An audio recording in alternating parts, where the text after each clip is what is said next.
morning sky above Chicago glowed pale gold as passengers boarded Flight 709, bound for Washington, D.C.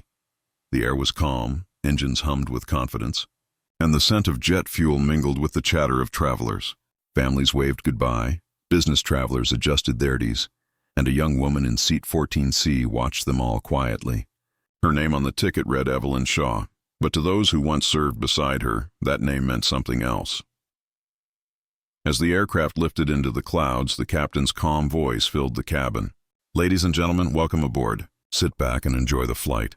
It felt safe, predictable, ordinary. But somewhere above 20,000 feet, destiny had other plans. An hour later, a sharp alarm shattered the peace. The cockpit door slammed open. The first officer stumbled out shouting, "The captain's down!" Panic erupted. The plane jolted. Coffee splashed, passengers screamed, oxygen masks dangled. In the chaos, Evelyn remained still, eyes narrowing at the sound of the alarm. Her fingers twitched slightly, an instinct buried deep. She stood steady as stone. A flight attendant rushed toward her. "Ma'am, please return to your seat." Evelyn's voice was calm, low, and commanding. "If you want to land this plane, you'll let me in that cockpit." Something in her tone broke through the panic. The attendant hesitated, then moved aside.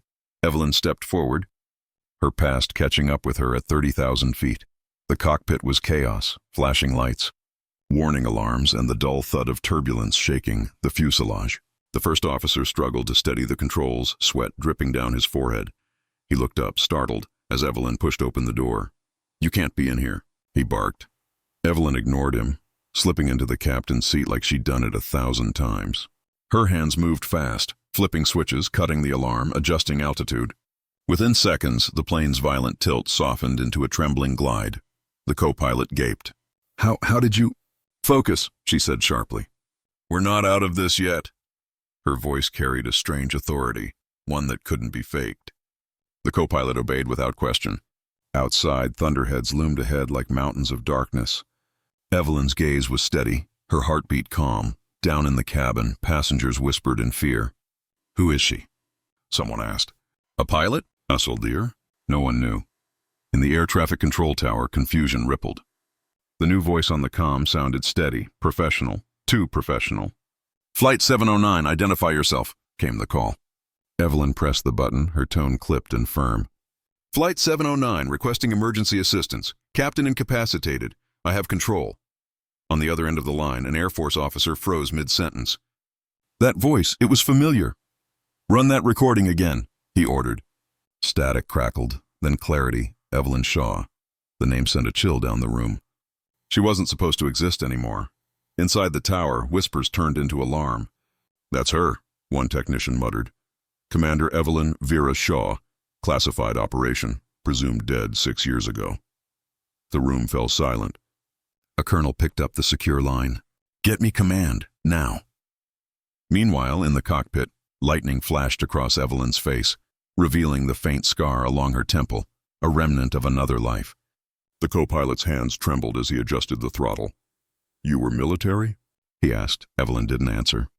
Her eyes stayed locked on the instruments. "Hold steady. We've got heavy crosswinds coming." The storm outside grew monstrous, the clouds a swirling wall of gray and electric light. "Flight 709, this is Air Command," a voice crackled through the radio. "Identify your pilot." Evelyn's hand hovered over the transmitter. For a moment, silence. Then she spoke. "This is Vera. Former call sign Echo 47, I'm bringing them home." The frequency went dead quiet. Then chaos. Orders flew. Fighter jets scrambled from an airbase in Virginia. In the cockpit, the co-pilot's eyes widened. "They're sending escorts?" Evelyn nodded faintly. Standard procedure when ghosts return to life. Outside, lightning split the sky, revealing 2 distant silhouettes, F-18s closing in through the storm. The past was catching up fast, and Evelyn Shaw was no longer just saving a flight. She was rewriting history. The storm was alive, roaring, and relentless. Wind slammed against the aircraft. Lightning licked the wings, and rain hammered the glass like bullets. Inside, Evelyn fought to keep control. Her voice cut through the chaos. "Altitude 21,000. Adjust." The co-pilot obeyed, knuckles white. "We're losing power in engine 2. Evelyn's tone was steady. "Then we fly with one." Her hands moved like memory itself, precise, fearless. Every flick of a switch was a choice between life and death. Outside, the F-18s drew closer, their lights flashing through the darkness. One pilot's voice echoed over the comm, uncertain, reverent. "Ma'am, is it really you?" "Focus on the formation," Evelyn replied. "We're all getting home tonight." Below them, lightning illuminated the vast ocean, waves clawing at the horizon. The passenger sprayed, unaware that the woman saving them had once flown missions to protect the very skies they now feared. In the tower, Air Command tracked their descent. "She's flying into a hurricane," a general said. "She won't make it." Another voice, a younger officer, spoke softly. "If that's really Vera, she will." Evelyn steadied the yoke, sweat streaking her temple. "Come on, old bird," she whispered to the plane. "You're stronger than you think." And for the first time that night, the storm began to bend. Not the pilot. The runway lights shimmered faintly below through sheets of rain. "Landing gear down," Evelyn commanded. Metal groaned as the wheels extended. The co-pilot's hands shook. "We're too fast?" "Not if we trust the wind," she replied. Her eyes locked on the horizon, the faint glow of safety beyond chaos. The plane roared downward, slicing through lightning like a spear.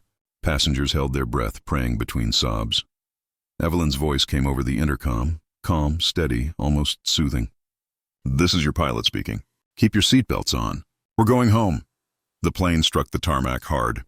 Metal shrieked, sparks flared, rain exploded across the windshield. For a long second it seemed impossible. Then, slowly, impossibly, the jet steadied. Tires gripped. Engines screamed one last time before settling into silence. Cheers erupted. Strangers embraced, tears flowed, and someone whispered, "She saved us." The co-pilot turned to Evelyn, voice trembling. "Who are you?" She smiled faintly. "Someone who once promised to bring them home." Outside, the storm broke apart, light spilling through ragged clouds. The F-18 circled once, saluting silently before vanishing into the dawn. Evelyn sat back, breathing slow, eyes glistening, not from fear, but from relief. By the time rescue teams arrived, Evelyn Shaw was gone. No name on the manifest, no trace in the records. Just a cockpit still warm from her hands. In Washington, the report was stamped classified. The official statement read, "Flight 709 landed safely under unknown assistance." But the men in the control tower knew better. "Vera's alive," one whispered, "somewhere, far from the noise of headlines and medals." Evelyn walked alone along a quiet pier, dawn rising over calm waters. She held a worn photograph, her old squadron, smiling before the mission that never made it home. She smiled softly. "We made it this time," she whispered. Back in the skies, pilots spoke of her in hushed awe. "The woman who took the cockpit," they said, and reminded the world that courage never dies. Legends, after all, don't fade. They simply wait for their next flight.